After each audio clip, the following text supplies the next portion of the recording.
আচ্ছা, শুধু কি বুয়েট, চুয়েট, কুয়েট, রুয়েট অর্থাৎ যে ইঞ্জিনিয়ারিং বিশ্ববিদ্যালয়গুলো আছে সেখান থেকেই পড়াশোনা করে ইঞ্জিনিয়ার বের হয়? বাংলাদেশের অন্যান্য ইউনিভার্সিটিতে ইঞ্জিনিয়ারিং সাবজেক্ট নাই? আমি যদি স্পেসিফিকভাবে বলি যে গুচ্ছ বিশ্ববিদ্যালয়গুলোতে কি ইঞ্জিনিয়ারিং সাবজেক্ট নেই? এরকম প্রশ্ন তোমাদের অনেকেরই মনে ঘুরপাক খায়। বিশেষ করে বিজ্ঞান বিভাগ থেকে যারা বিশ্ববিদ্যালয় ভর্তি প্রস্তুতি নিচ্ছ, তোমাদের অনেকেরই টার্গেট ছিল ইঞ্জিনিয়ারিং, যে ভাইয়া আমি সিএসসি নিয়ে পড়বো, ত্রিপলি নিয়ে পড়বো, তোমার স্বপ্নের সাবজেক্ট নিয়ে তুমি পড়বা। কিন্তু সামহাউ তোমার ইঞ্জিনিয়ারিং ইউনিভার্সিটির পরীক্ষাগুলো সেভাবে মন মতো হচ্ছে না, বুয়েটের পরীক্ষা সেভাবে হয়নি, ভালো হয়নি। তাহলে তোমার ইঞ্জিনিয়ার হওয়ার স্বপ্ন কি এখানেই শেষ? তুমি কি আর বাংলাদেশে পড়াশোনা করে ইঞ্জিনিয়ার হতে পারবে না? সেটা বিশ্ববিদ্যালয়ের আন্ডারে? অবশ্যই পারবে। বিশেষ করে তোমার হাতে এখনও পর্যাপ্ত সময় আছে। তুমি যদি গুচ্ছ বিশ্ববিদ্যালয়কে টার্গেট রেখে পড়াশোনা করো, তাহলে কিন্তু তোমার ইঞ্জিনিয়ার হওয়ার স্বপ্ন তুমি একদম ফিল আপ করতে পারবে, তুমি খুব সুন্দরভাবে যদি পড়াশোনা করে একটা সিট নিশ্চিত করতে পারো। এখন গুচ্ছ বিশ্ববিদ্যালয়গুলোতে কি তোমার পছন্দের এই ইঞ্জিনিয়ারিং সাবজেক্টগুলো কি আছে? চলো এক নজরে দেখে নেই যে গুচ্ছ বিশ্ববিদ্যালয়ে থাকা বিভিন্ন ইউনিভার্সিটিগুলোতে কোন কোন ইঞ্জিনিয়ারিং সাবজেক্ট আছে। আমি এখানে আলোচনা করব শুধুমাত্র তোমাদের পছন্দর যেটা শীর্ষে থাকে সেগুলো, এছাড়াও আরও ইঞ্জিনিয়ারিং সাবজেক্ট রয়েছে। সো দেখো, গুচ্ছ বিশ্ববিদ্যালয়ের আন্ডারে মোস্ট পপুলার যে ইঞ্জিনিয়ারিং সাবজেক্টগুলো অর্থাৎ প্রকৌশল ও প্রযুক্তি অনুষদের আন্ডারে কি কি সাবজেক্ট আছে আমরা যদি একটু দেখি। দেখো, সবার most favourite electrical and electronic engineering, ত্রিপলি। So গুচ্ছ বিশ্ববিদ্যালয়ের আন্ডারে বিভিন্ন ইউনিভার্সিটিতে আছে, কারণ এখানে বিজ্ঞান প্রযুক্তি বিশ্ববিদ্যালয়গুলো রয়েছে। ওকে, তারপরে আসো, এটা তো মনে করো হচ্ছে বাংলাদেশে একটা প্রবাদ আছে যে ধরো পৃথিবীতে 70 ভাগ পানি হইলে বাকি 30% হচ্ছে সিএসসির স্টুডেন্ট, তাই না? সো দেখো, কম্পিউটার সায়েন্স অ্যান্ড ইঞ্জিনিয়ারিং অর্থাৎ সিএসসি, এইটা সবার পছন্দের শীর্ষে থাকে। সো এই সাবজেক্টও কিন্তু গুচ্ছ বিশ্ববিদ্যালয়গুলোতে তোমরা পেয়ে যাবা। তারপরে বায়োমেডিক্যাল ইঞ্জিনিয়ারিং, যাদের বিশেষ করে মেডিকেলে পড়ার ইচ্ছা ছিল তারা কিন্তু বায়োসায়েন্সের এই সাবজেক্টগুলোতে অনেক আগ্রহ থাকে। সো এই সাবজেক্টগুলোও কিন্তু এখানে রয়েছে। তারপরে যদি আমি আসি যে information and communication technology, ICT, এই সাবজেক্টটা কিন্তু অনেক ডিমান্ডফুল। বিশেষ করে ইসলামিক ইউনিভার্সিটির এই আইসিটি সাবজেক্ট বাংলাদেশের ওয়ান অফ দ্য বেস্ট। ওকে, তারপরে যদি আমি আসি টেক্সটাইল ইঞ্জিনিয়ারিং, তোমাদের যাদের টার্গেট বুটেক্স ছিল, যে আমি বুটেক্সে পড়ালেখা করব, কিন্তু প্রস্তুতিটা তোমার ওইভাবে হচ্ছে না বা তোমার কনফিডেন্স ডাউন, যে ভাই সময় ওইভাবে পাইনি বা পড়াশোনা গুছিয়ে উঠতে পারিনি। সো এখন আমার পক্ষে সম্ভব কিনা? গুচ্ছ বিশ্ববিদ্যালয় ভর্তি পরীক্ষার সময় কিন্তু এখনও পর্যাপ্ত অনেক দিন আছে। তুমি যদি গুছিয়ে পড়াশোনা করতে পারো তাহলে তোমার সেই ইঞ্জিনিয়ার হওয়ার স্বপ্ন কিন্তু তুমি এখানে বাস্তবায়িত করতে পারবা। ওকে, তার মানে টেক্সটাইল ইঞ্জিনিয়ারিং এখানে তো আছো তোমরা। তারপরে আসো applied chemistry and chemical engineering, এই সাবজেক্টও রয়েছে, এবং মেকানিক্যাল ইঞ্জিনিয়ারিং এই সাবজেক্টও রয়েছে। সো এগুলাই কি শুধুমাত্র আছে? না, আমি তোমাদের পছন্দের শীর্ষে থাকা সাবজেক্টগুলো তোমাদেরকে জাস্ট ব্রিফ করলাম যে এগুলো আছে, কিন্তু তোমরা হাল ছেড়ো না। তোমাদের যাদের স্বপ্ন ইঞ্জিনিয়ার হওয়া, তোমাদের এখন হাল ছাড়া উচিত হবে না, কারণ তোমার হাতে এখনও শেষ সুযোগগুলো আছে। তুমি যদি এখন মন খারাপ করো, এখন হতাশাগ্রস্ত হয়ে সময় নষ্ট করো, তাহলে ক্ষতিটা কার ভাই? তুমি তোমার স্বপ্ন থেকে ছিটকে পড়ে যাবা, তুমি তোমার জীবনের লক্ষ্য থেকে ছিটকে পড়ে যাবা। তার মানে এখানে ক্ষতিটা কার হচ্ছে? তোমার হচ্ছে। সো এখন অন্তত এই বয়সে এসে ভালো খারাপের মধ্যে পার্থক্য বুঝার ক্ষমতা আল্লাহ তাআলা তোমার মধ্যে দিয়েছে। ওকে, আমি এটা বিশ্বাস করি সবার মধ্যে এই ক্ষমতাটা আছে। কিন্তু ওই যে আমাদের একটা ফ্যাসিনেশন কাজ করে, ছোটোবেলার থেকে একটা ইচ্ছা থাকে, বাবা মার একটা স্বপ্ন থাকে যে বাবা তোমাকে অমুক বিশ্ববিদ্যালয়ে পড়তে হবে, তোমাকে বুয়েটে পড়তে হবে, তোমাকে চুয়েটে পড়তে হবে, বা নিজের মধ্যেও একটা স্বপ্ন থাকে যে না, যেমনেই হোক বুয়েটে পড়তে হবে। কিন্তু সিট সংখ্যা কিন্তু ভাইয়া লিমিটেড, তাই না? সবার কি চান্স হবে বুয়েটে? সবার কি চান্স হবে কুয়েটে? সবার কি ইঞ্জিনিয়ারিং ইউনিভার্সিটিগুলোতে চান্স হবে? সিট সংখ্যা খুবই লিমিটেড, কিন্তু আমাদের দেশের শিক্ষার্থীর সংখ্যা কিন্তু অনেক। তার মানে তোমার যদি ইচ্ছা থাকে যে ভাই আমি যেমনেই হোক আমার প্যাশন বাস্তবায়ন করব, আমি ইঞ্জিনিয়ারিং পড়ব, তার মানে তোমাকে বুয়েট মিস হয়েছে, কুয়েট মিস হয়েছে, চুয়েট মিস হয়েছে, এগুলো মিস হওয়ার পরে থেমে থাকলে চলবে না। তোমাকে দেখতে হবে যে ভাই আমার প্ল্যান এ তো গেল, তাহলে প্ল্যান বিতে আর কে কে কে আছে, আমি আমার যে ফ্যাসিলিটিসগুলো দরকার সেই ফ্যাসিলিটিসগুলো আর কোন কোন বিশ্ববিদ্যালয়ে আছে সেগুলোকে তোমার টার্গেট রাখা উচিত।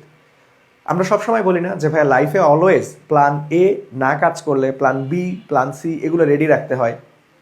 সো তোমার কিন্তু এখন যারা ইঞ্জিনিয়ারিং সাবজেক্টগুলোতে পড়ার ইচ্ছা, যাদের ইঞ্জিনিয়ারিং প্রিপারেশন এখনও গুছিয়ে উঠতে পারোনি বা হচ্ছে পরীক্ষাগুলো খারাপ হচ্ছে, যেমন বুয়েটের পরীক্ষা রিসেন্ট হয়ে গেল, সো তোমাদের কিন্তু এখন প্ল্যান বি ফোকাস করা উচিত। ওকে, সো তোমরা যারা গুচ্ছ বিশ্ববিদ্যালয়ের প্রস্তুতি নিচ্ছ বা বিজ্ঞান বিভাগ থেকে এ ইউনিটকে টার্গেট করছো, তোমাদের জন্য আমরা আইএডুকেশন থেকে অনলি জিএসটি কোর্স কিন্তু অলরেডি আমরা লঞ্চ করে দিয়েছি।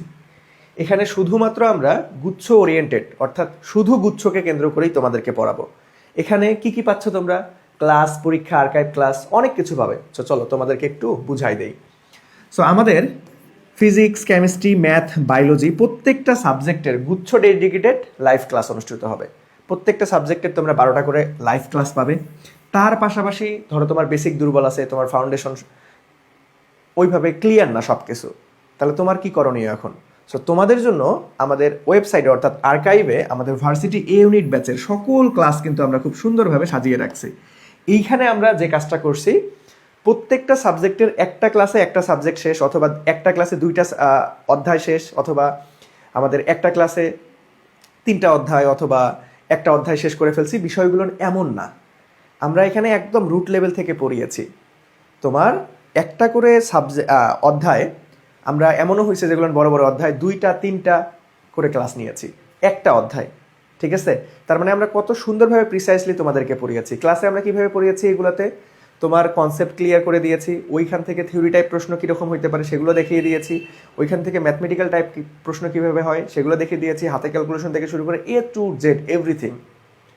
সো এইখানে যার যেই অধ্যায় বেশি বেশি সমস্যা থাকে, যেমন ধরো উচ্চতর গণিতে যোগযোগকরণ, দেন হচ্ছে ত্রিকোণমিতি, অন্তরীকরণ, এগুলা রসায়নে দেখা গেছে যে জৈব যৌগ, তারপরে হচ্ছে এইদিকে আমাদের হচ্ছে ফিজিক্সে ধরো নিউটনিয়ান মেকানিক্স, চলতরিৎ, স্থিরতরিৎ, এগুলা। সো যার যেই অধ্যায়গুলো সমস্যা, সেই অধ্যায়গুলো আমাদের গুচ্ছর এই লাইভ ক্লাস শুরু হওয়ার আগেই তুমি কিন্তু আর্কাইভ থেকে একটু আগায় রাখতে পারবা, এবং সুন্দর মতো গুছিয়ে দেওয়া আছে এখানে। ওকে, তার পাশাপাশি তো আমাদের প্রত্যেকটা সাবজেক্টের গুচ্ছ ওরিয়েন্টেড লাইভ ক্লাস তো হবে। সেখানে আমরা কোশ্চেন ব্যাংকের গুচ্ছর প্রশ্নগুলো নিয়ে অ্যানালাইসিস করবো। আমরা কীভাবে হাতে ক্যালকুলেশন করতে হয়। গুচ্ছতে কিন্তু ম্যাথমেটিক্যাল টার্মগুলো একটু হার্ড আসে, দেখবে যে একটু বড় বড় টাইপের কোশ্চেন আসে অন্যান্য ইউনিভার্সিটির থেকে। সো আমরা সেগুলো একদম A to Z তোমাদেরকে খুব সুন্দরভাবে বুঝিয়ে দিব, দেখিয়ে দিব। ওকে, এখন তোমরা অনেকেই আসো যে আবার যে ভাই বাংলা অথবা ইংরেজি দাগাবে বায়োলজির পরিবর্তে, তাহলে তোমরা এই বাংলা ইংরেজি কই থেকে পড়বা? সো তোমাদের জন্য কিন্তু আমাদের এই কোর্সে বাংলা ও ইংরেজি ক্লাস আমাদের ওয়েবসাইটে আর্কাইভে থাকবে, একদম প্রত্যেকটা টপিক অনুযায়ী ক্লাস দেওয়া আছে। তার মানে তোমার যদি তোমার ইঞ্জিনিয়ারিং টার্গেট যে ভাই আমি তো বায়োলজি পারি না, বায়োলজি পড়ি নাই, কোনো সমস্যা নাই, কারণ গুচ্ছ তোমাকে সেই ফ্যাসিলিটিসও দিচ্ছে যে তুমি বায়োলজি না দাগিয়ে তুমি ইঞ্জিনিয়ারিং সাবজেক্টে পড়তে পারবা। তুমি বায়োলজির পরিবর্তে বাংলা অথবা ইংরেজি দাগাও, নর্মালি তোমরা ইংরেজি দাগাও অথবা বাংলা দাগাও, বুঝতে পারছো? তার মানে আমাদের এই অনলি জিএসটি কোর্সটা একদম ওয়ান স্টপ সলিউশন। তুমি এই কোর্সে ভর্তি হলে তোমাকে আর কোথাও কিছু করতে হবে না। সো এখন এত এত ফ্যাসিলিটিস যে আমরা দিচ্ছি, তোমাদের এখন মনে হইতে পারে যে ভাই কোর্স ফি হয়তো অনেক বেশি। কোর্স ফিটা কত? দেখো, কোর্স ফি খুবই কম। তোমরা আমাদের প্রিন্টেড লেকচার শিট ছাড়া মাত্র 1499 টাকায় ভর্তি হইতে পারবা। প্রিন্টেড লেকচার শিট সহ 2499 টাকায় ভর্তি হইতে পারবা। আমি সাজেস্ট করব তোমাদের অবশ্যই লেকচার শিট সহ ভর্তি হবা। দেখো, বাজারে তো অনেক পাবলিকেশনের বই আছে, সবগুলোই ভালো, আমি কোনোটাই খারাপ বলতেছি না। আবার তোমরা যখন কোচিং করেছো, কোচিং থেকে আলটিমেটলি কিছু বই পেয়েছিলা, তাই না? সো সব বই তো পড়ার এক্সপিরিয়েন্স তোমাদের মোটামুটি আছে। এখন বাজারের বইগুলোতে কি থাকে, নর্মালি দেখবা যে একই টাইপ বারবার রিপিটেশন থাকে, এই জন্য বইগুলো মোটা হয়ে যায়। তোমাদের দেখেই ভয় লাগে যে আল্লাহ এত কিছু কেমনে পড়বো। সো আমাদের এই লেকচার শিটগুলোতে আমরা সকল বাজারের পাবলিকেশনের বইগুলো অ্যানালাইসিস করে, সকল কোশ্চেন ব্যাংক অ্যানালাইসিস করে একদম প্রিসাইজলি, কোনো টপিক তোমরা রিপিটেশন পাবা না, কোনো কোশ্চেন রিপিটেশন পাবা না, একদম ওই টপিকের আন্ডারে যত ধরনের প্রশ্ন আসতে পারে, সেটা থিওরি টাইপ, ম্যাথমেটিক্যাল টাইপ, সব কিছুই আমরা আমাদের লেকচার শিটগুলোতে ইনক্লুড করে দিছি, এবং লেকচার শিটের সমাধান শিটটাও তোমরা পেয়ে যাবা, বুঝতে পারছো? সো তোমরা অবশ্যই চেষ্টা করবা যে হচ্ছে লেকচার শিট সহ ভর্তি হওয়ার জন্য। তাহলে তোমাকে আর কোথাও বইয়ের জন্য দৌড়াদৌড়ি করতে হবে না যে ভাই কোন বই পড়বো, কীভাবে পড়বো, কিচ্ছু করা লাগবে না। তুমি জাস্ট আমাদের ক্লাস করবা, লেকচার শিটের সকল প্রশ্ন সমাধান করবা, আমি তোমাকে গ্যারান্টি দিচ্ছি ইনশাআল্লাহ তোমার ভালো পজিশনে চান্স হয়ে যাবে। ওকে, সো তোমরা যারা আমাদের এই কোর্সে ভর্তি হতে যাচ্ছ অথবা বিস্তারিত জানতে যাচ্ছ আরও, তোমরা আমাদের আইএডুকেশন ফেসবুক পেজে মেসেজ করতে পারো অথবা আমাদের হটলাইন নাম্বারে যোগাযোগ করতে পারো। ধন্যবাদ।